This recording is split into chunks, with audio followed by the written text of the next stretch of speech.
Hi you guys, it is Brittany here. I'm in the car because I'm waiting on my baby, so I have some time to tell this story to you guys. This is going to be my labor and delivery with my baby boy Leland. Was September 1st 2019, and I ended up having him July 29th 2019. So July 29th was a Monday. I work 5 a.m. to 2 p.m. So it was about 2:30 a.m. I woke up. I had already had a crick in my neck for the last like 3 days. So this was the 4th day waking up with it. And it had just gotten so bad that I was like wanting to cry. Like, you're already miserable because you're huge and pregnant. I always felt like my butt was going to fall apart. My feet were hurting from the minute I wake up. And now my neck is hurting so bad where I can't sleep. I can't turn. Like, driving was uncomfortable because you can't really check your blind spot without being in pain. So the night before, I had been asking people and Googling what I could do about it because I was rubbing Icy Hot on it. I had bought some Tiger Balm. I was trying everything and it was not working. So a couple different people were telling me that I could go to Care Now and get a steroid shot for my neck. So I didn't think Care Now would take me because I was 35 weeks pregnant. So I was desperate when I woke up at 2 o'clock in the morning. I just got dressed for work. I think I took a shower. I got dressed for work. I didn't put on any makeup or nothing because at that point, just like now, I just didn't care anymore. And I was just like, I'm gonna go to the labor and delivery because when I did my hospital tour, they told me that the labor and delivery was the emergency room for pregnant people. So I went to labor and delivery and I actually sat in the car for about 10 minutes, like embarrassed, because I was about to go in there for my neck. Like, that has nothing to do with my pregnancy.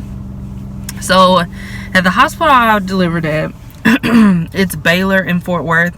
When you go in there, you like go into the hospital and into the labor and delivery wing, and then you tell the nurse what you're there for, and then they like look you up and get you all booked in and then put you in a room.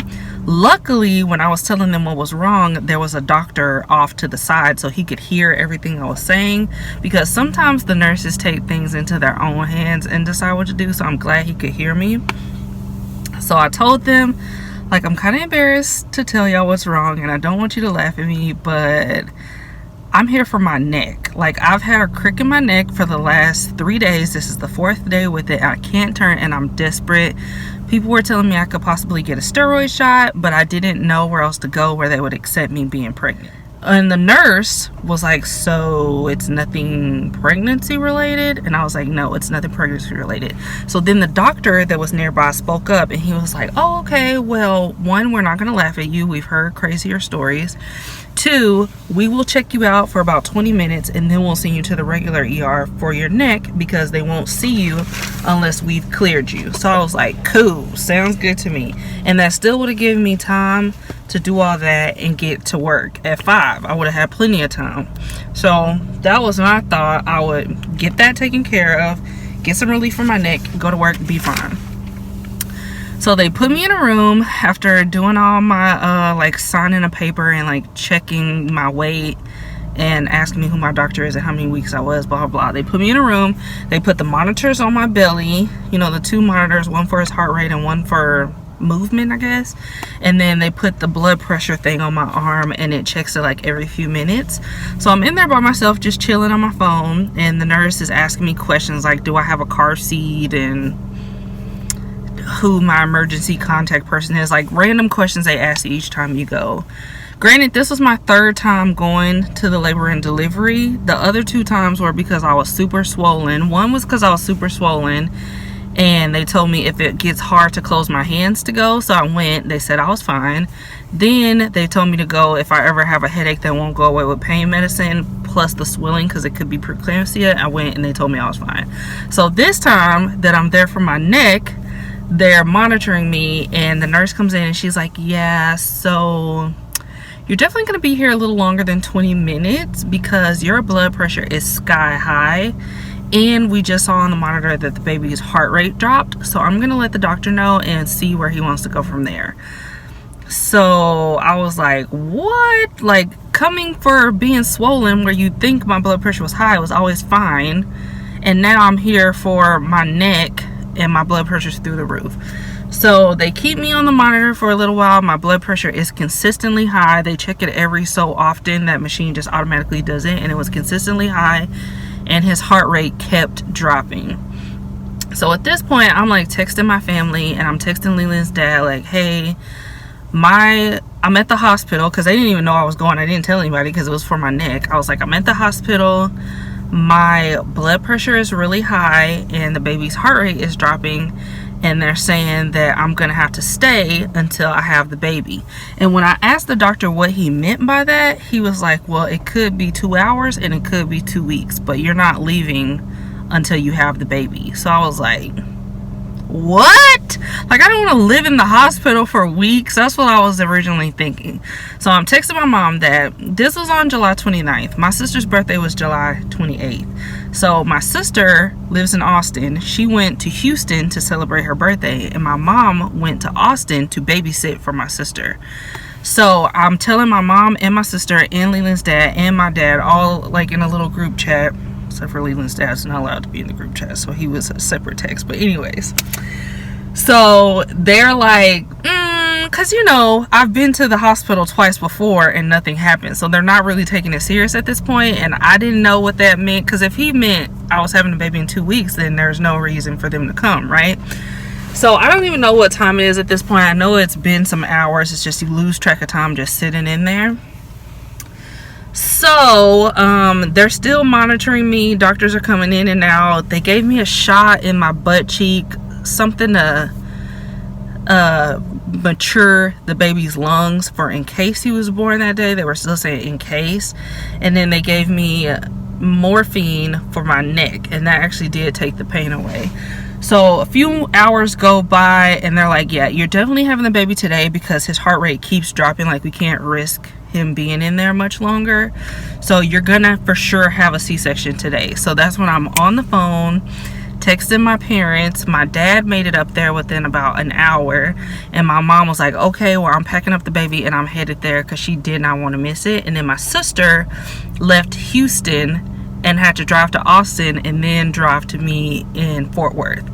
So everybody's on go mode, because they're like, so you're for sure having the baby today? And I was like, yes. The doctor said he'll be here by tonight for sure. So oh, sorry about the light. So yeah, everybody's on their way. My dad makes it there, my mom makes it there in no time. It took her maybe an hour and a half, 2 hours to get to me with my niece, and then my sister made it there about 10 minutes before. So they get me all prepped, they get my mom all prepped to go back with me, and they wheel me in. I was terrified. I was excited because I was like, oh, I'm gonna get to meet my baby, but I was terrified because this whole time I've been doing research on epidurals, and in my head I would go into labor and try to go as long as I could without an epidural, and then if I absolutely needed it, I would get it. But I was terrified of getting an epidural. I was more scared of getting an epidural than I was of pushing a baby out of my vagina. I don't know why when it's just a needle, but I was scared. I was so scared. And you know, most people when they get an epidural, you're thinking about the contractions, you're not thinking about the epidural. But I had no contractions. I was just fine. I was not, nothing was going on. So I'm just me prepped in a room that's cold without my mom. They wouldn't let her come back yet, and I'm sitting on this table and I'm just terrified that I'm gonna be paralyzed or that my legs are gonna fall off or something. And this lady is like, okay, just hold really still, hunch over. It was really uncomfortable because you have to sit with your chin to your chest, and you had to like lean over, and somebody's in front of you that you don't know, and I'm freaking terrified. So, and she kept telling me, now don't move, hold still, don't move. So then she's like, okay, I'm gonna give you a numbing shot. And when she put it in, it made my back jump. So I was like even more scared because I'm thinking I'm gonna paralyze myself because I just jumped when she told me not to move, but I could not control it. So she's like, hold still, and I'm like, I can't control it, like whatever you're doing is making me jump. So then I start crying because I'm just freaking out, like I can't do it, I can't sit still like they want me to. And she's like, no, you're doing fine, just hold still, I'm gonna try it again, we're gonna go in with the numbing numbing shot. So I'm like, oh, she does it again, and it makes me jump. And I'm like, okay, is there something else that we can do? Like, is there an alternative? And they're like, we can put you to sleep, but that's not good for you, and it's not good for the baby, so we really want to try to get this epidural in. So I'm just like crying on this table in this uncomfortable position, like, please, can we just do something else?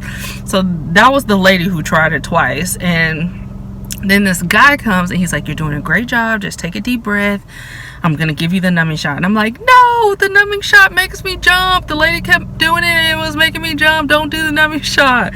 He puts the numbing shot in, I don't even feel it. He puts the epidural in, I don't even feel it. So the lady didn't know what the fuck she was doing, and apparently I guess she was hitting like a nerve in my back that was making me jump. So it was her fault, not my fault. And the whole time I just thought I was incompetent of getting an epidural and sitting still, but it was all her fault. So he does the epidural, I don't even feel it. I don't remember even laying down on the table. I just feel like I was automatically so sleepy.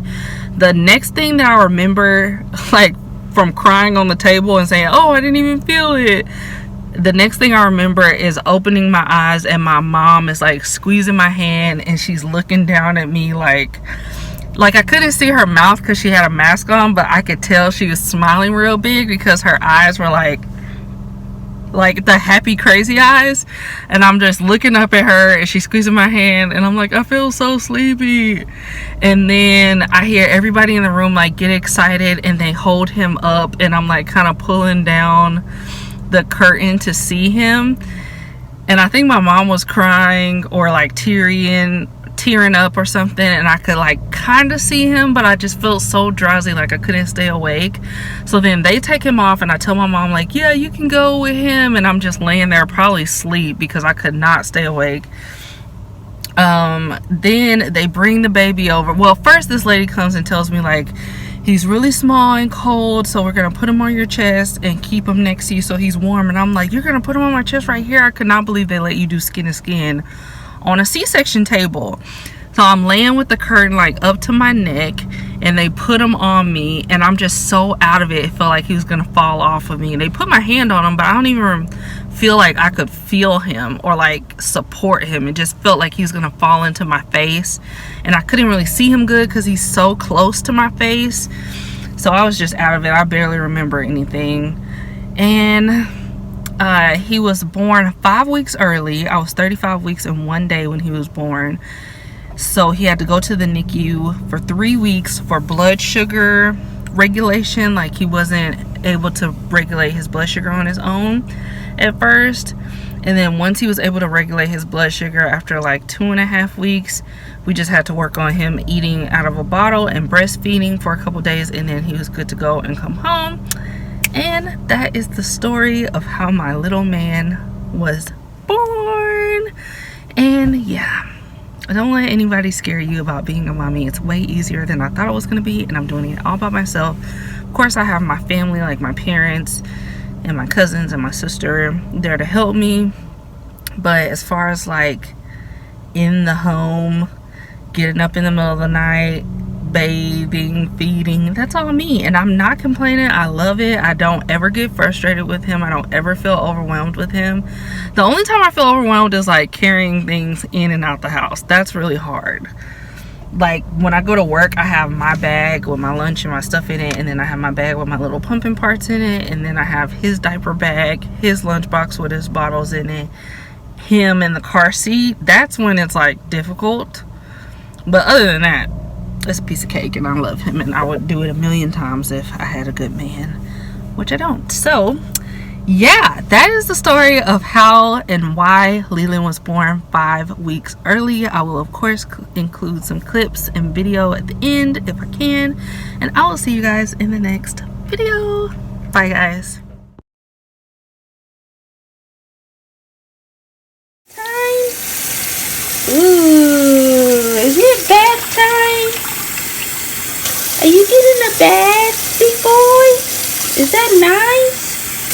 You like that? Ooh. You like it, don't you? You haven't been crying the last few times. Ooh. Oh, I spoke too soon.